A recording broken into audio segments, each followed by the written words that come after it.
Hello everyone, welcome back to another video.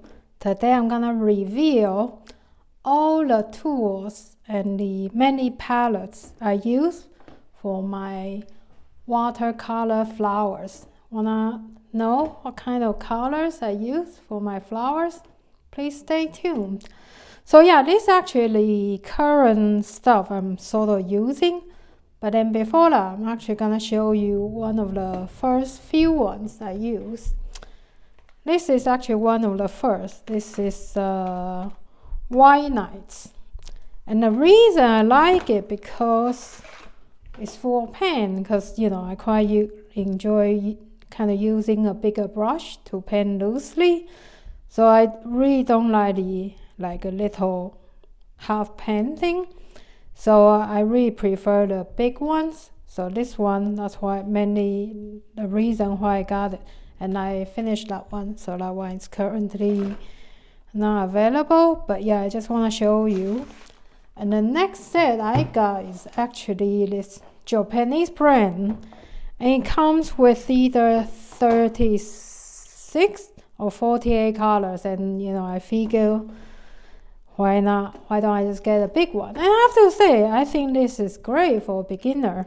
Because of course, there are two theories, like when you're a beginner, you should get a very limited palette to learn kind of like color mixing. But on the other hand, I also like the theory about just get a lot of colors, not worrying about color mixing when you are trying to practice a shape and color bleeding. And I find it's just such a lovely range of colors, and even sometimes just for art therapy, I just love having all the colors. It kind of changes my mood and just playing with all the colors. So I do recommend you getting this if you kind of not as into color mixing. Let's put it that way. So that's the next set.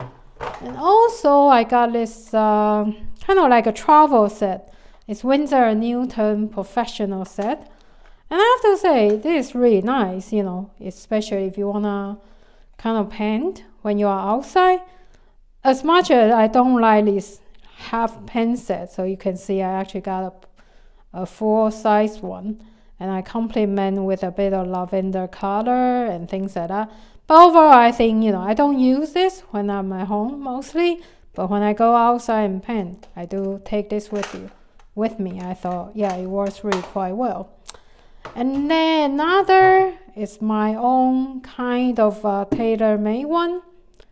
So at some point, you definitely want to, come up with your own colors. So this is what I did. But then, yeah, I kind of stopped using this one because I don't quite like the size. I guess I just prefer even a bigger one, which I'm going to show you later. But yeah, as part of the journey, I quite enjoy it, and especially the colors I like. But then yeah, that's sort of one. I kind of just chose all the colors I like and tailor-made my own. So that's another. And then of course, we got all those different colors of tubes, yeah. And this one is mainly Cotman, so it's not professional ones. But yeah, I kind of, again, I personally really enjoy tubes over pens, especially if I'm gonna tailor-make my own. And the spirit behind it is always try everything and anything instead of listening to others. So I also got this Cotman Student Gray, and I have to say, it's great. Winsor Newton, good standard quality, especially for beginners. So that's the one. And I also got this one. It's all my professional watercolor. It's got different brands, like I guess people raving about Daniel Smith or the good old Winsor Newton. And I also got Schmicken, yeah, for sure. And I also got Holbein somewhere, and Scenario somewhere. I think I got it, during a sale thing. So yeah, I don't have brand loyalty, and I kind of just want to get colors I like and see what it's like. And I would say, it also depends on the region. Just get whatever as a good deal and then good value for your region. I don't necessarily think, for instance, I think in the UK, I think Winsor Newton is a pretty good option. I like Holbein, so it's a Japanese brand. So yeah, these are the professional ones. And also, I also use watercolor ink. So this is Dr. Martin. And I also got a set of Eco line. I like to try theirs as well. And also, I use a ceramic palette. Sort of, I just got it quite early on, and as you can see, I don't kind of clean it as much. So usually I got this side more like my watercolor, the warm side, and this is more for my leaves. This is more for the cold color sort of thing. So that's also how I, use it. And then this one is sort of the palette I use for my inks. So yeah, I have to say, I think everything works differently. And what I like about ink, just how far it travels. For me, that's kind of fun. So I also use it sometimes, not all the time though. Another thing is I also got a set of gouache. Yeah, again, it's just kind of fun to try. And this I find just really good for highlights.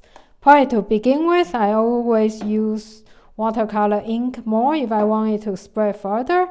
But if it's more for highlights, I don't actually want the watercolor travel that much. I'll actually use gouache for my final touches more. And then now is the moment. Let me show you the one I've been using every day. It's a Paul Rubens watercolor palette. I have to say, it just works so well for me. Yeah, because again, it's not like, oh, it's for everyone. But I just love the size, really. Let me take it out and show you. Because, yeah, I think I actually watched another watercolorist video. She also liked this one. Sorry, I can't remember her name. But for me, I actually just got it by accident on Amazon. And I just love how big it is. And there are 24 colors I can choose. And yeah, I just, this is probably the one I found I love the most. And now I'm actually gonna show you what colors I chose. And yeah, I'm not necessarily going to mention exactly which brand, which color, but sort of what range of colors I use. Because at the end of the day, like I mentioned before, it's not so much about brand loyalty. It's more about, use your curiosity to explore, to try. And then these are the colors I think works the best for me, especially when how should I put that? When I'm not necessarily in the mood to spend that much time kind of mixing colors.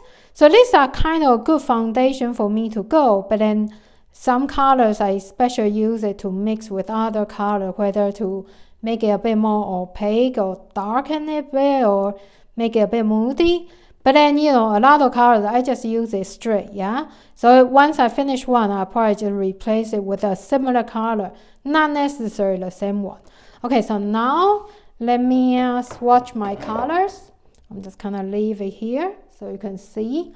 And then, yeah, I'm gonna swatch some of my colors so you get an idea what color I got here. So, actually, let me spread it first. So just to activate it. Yeah, I guess this is a basic tool we all use, yeah? The spread bottle. So the first one I quite enjoy is the, I think this is called Buff Titanium by Daniel Smith.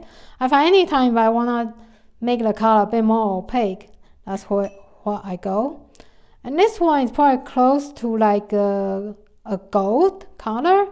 I just love it.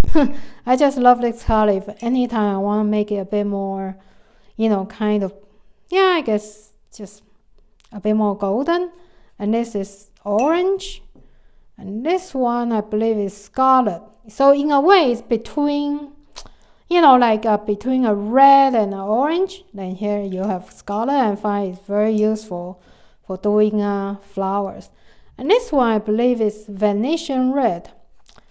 And I find this color, I don't use it that much on its own, but I just find it's just a great color to mix it with other kind of red colors. You make it a bit more moody, so I love it. And this one is definitely a good old sepia. Again, I use it a lot to mix colors. I just love how dark it is, and then, you know, it's just a great color to mix other colors with. And now goes to my flower colors. This is shell pink, and again, you know, when I do pink flowers, I find just this is a good color. If I want to make my colors a bit more opaque, I definitely use this one. And this one, I believe is Daniel Smith Opera Pink. So it's a bit neon. So I think this will divide the crowd. I like it, especially for kind of highlights, or sometimes I just want to be a bit playful, a bit kind of bubblegum color, or a bit like a highlight, you know, make the whole composition jump. I'll use actually straight sometimes. And this one I think is rose madder. And yeah, I guess, you know, if you paint flowers, I think you definitely have this color, yeah. And this one is like a strong red, and again, that's definitely a color I use a lot.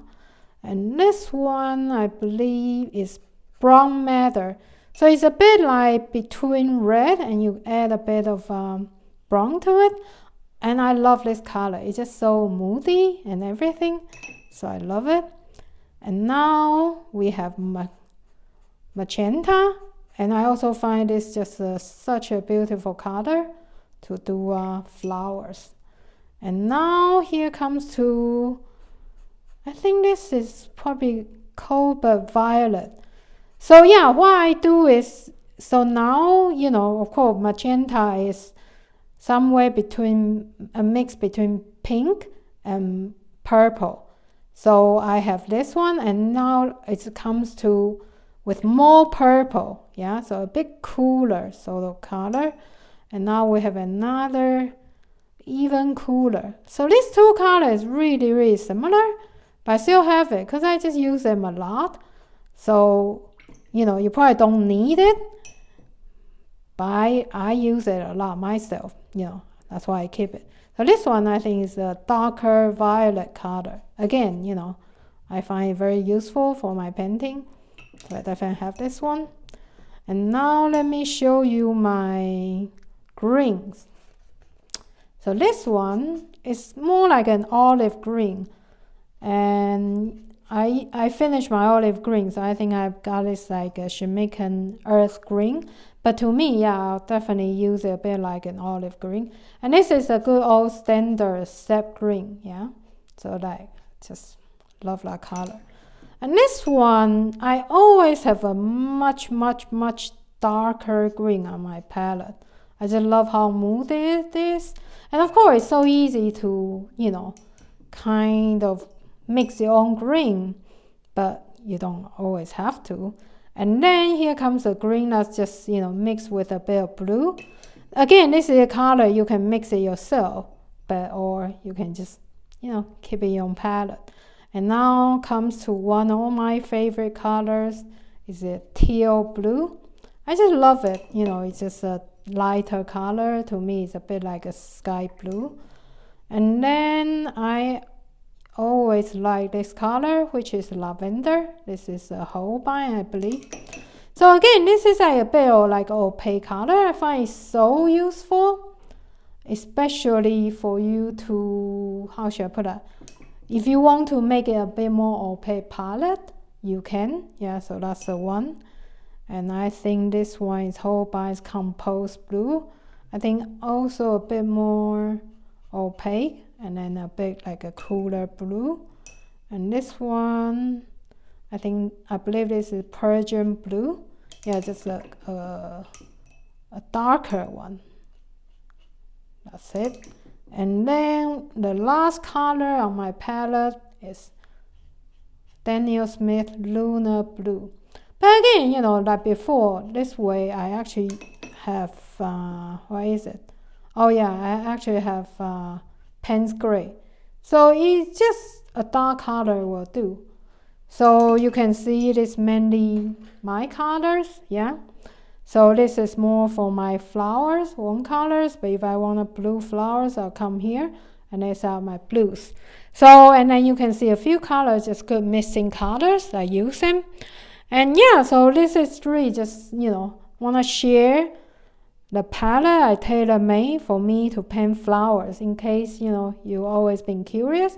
If there's any colors, and yeah, but I definitely recommend you don't need to get all the colors I get, but choose ones that works best for you by experimenting first. Okay, so there you have it. This is my favorite watercolor palette, my tailor-made one by Paul Rubens. But then, you know, please do comment below. Let me know what kind of palettes you use. You have your favorite brand or not. Cool, thank you very much, and I'll see you in my next video. Bye!